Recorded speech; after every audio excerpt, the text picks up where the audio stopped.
বেতির সালাত 1, 3, 5, 7, 9 পর্যন্ত কোনটা আদায় করা ভালো হবে?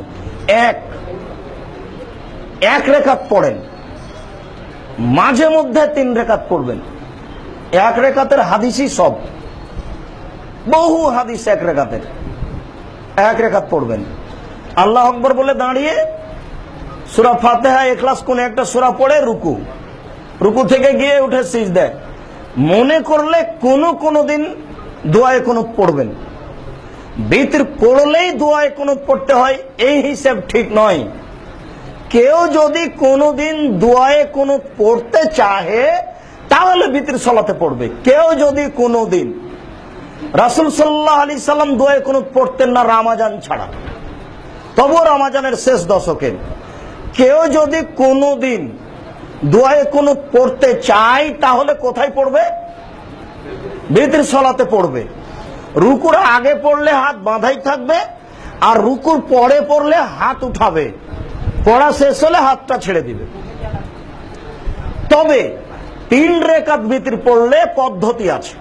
প্রথম রাকাতে সূরা আলা, দ্বিতীয় রাকাতে সূরা কাফিরুন, তৃতীয় রাকাতে ইখলাস, ফালাক, নাস। আর 1 রেকাত পড়লে কোনো হিসাব নাই, যেটা আপনার সহজ। 5, 7, 9 এগুলো তাহাজ্জুদের সাথে মিশে আছে। এক টানা 8 রেকাত তাহাজ্জুদ, 1 রেকাত বিতর, ওগুলোর সাথে হিসাবে টানা যাবে না। ওটা তাহাজ্জুদের সাথে জমা হয়ে আছে।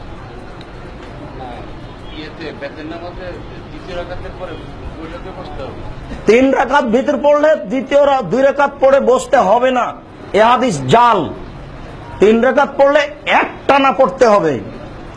3 রাকাত পড়লে 2 রাকাত পড়ে বসা যাবে না, মর্মে হাদিসটি জাল, বসা যাবে না। আজানের সময় সালাম দেওয়া যাবে কি?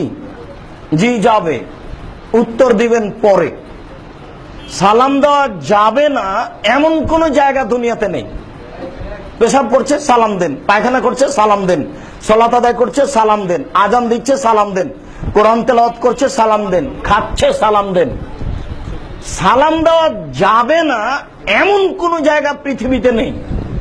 যা করছে সালাম দেন, বিড়ি খাক আর মদ খাক। উত্তর দেওয়ার সময় একটু ভিন্ন আছে। সলাতের অবস্থায় কেউ যদি সালাম দেয় তাহলে আঙ্গুল উঠাবেন, এটাই হয়ে গেল ওয়ালাইকুম আসসালাম।